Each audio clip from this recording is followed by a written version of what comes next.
Hey everyone, welcome to another edition of Getting Into the Biz. Okay, so you've been in wrestling school for some time, you've learned the fundamentals, you're starting to put it all together in the ring. Now let's talk about creating a character. First, let's talk for a second about faces and heels. From my own experience, I can tell you it's a lot easier to be a heel than it is to be a face. In wrestling, as it is in life, it's a lot more effort to get people to like you than it is to get them to hate you.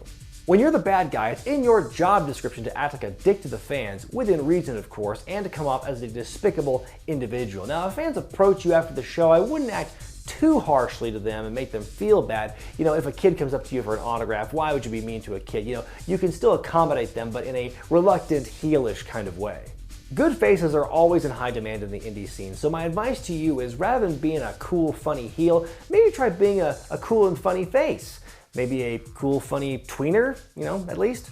Now obviously wrestling is not as clear-cut as it used to be. There's a lot more shades of gray now. So when you're determining how face-ish or heelish you want to be, my advice honestly is to look at the D&D alignment chart. You know, your goods and your evils and your neutrals, your chaotics, your lawfuls, that sort of thing. It's a good place to start.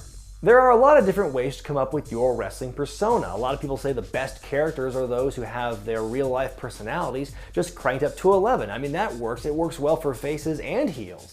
Maybe you want to escape your real personality and be something totally different. That's the beauty of professional wrestling. You could be a mysterious masked wrestler, or a rebellious anarchist, or a virtuous hero. Maybe you have a blue-collar job in real life and you want your gimmick to reflect that. That's all well and good, but I just want you to realize, like I've said before in this segment, that's not an excuse to avoid wearing proper gear.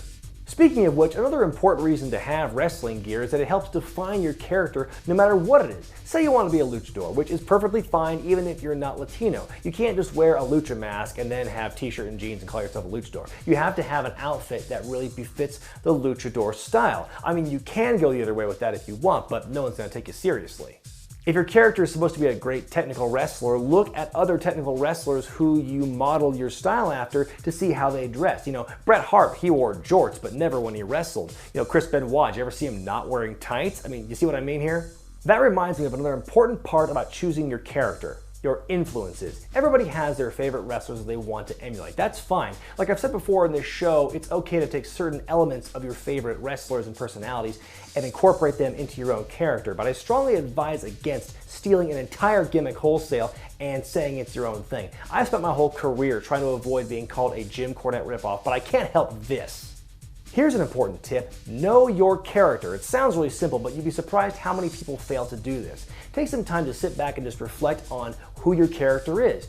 What's his story? What are his motives? What made him become a wrestler in the first place? What are his goals, his strengths, his weaknesses? That last one's pretty important because remember, no wrestler is invincible. And finally, once you've established who you are as a character, commit to it. Your performance as a wrestler begins the second you step out of that curtain. It doesn't just start when you step into the ring. You have to constantly be aware of how you present yourself to the audience, because if you don't commit to it, how are the fans going to believe anything you do?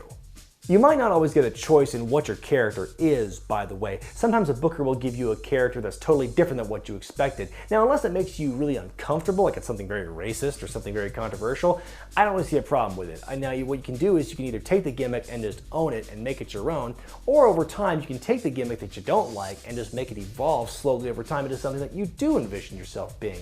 Every wrestler has a journey, and so does the character. I hope this advice helps you in your quest to become a professional wrestler. If you have any other questions about how to get into the wrestling business, leave them in the comment section below and I'll do my best to answer them in future installments. Be sure to thumbs up this video, subscribe to Wrestling with Regret, and buy the t-shirts at ProWrestlingTees.com. I'm Zane, and I'll see you next time.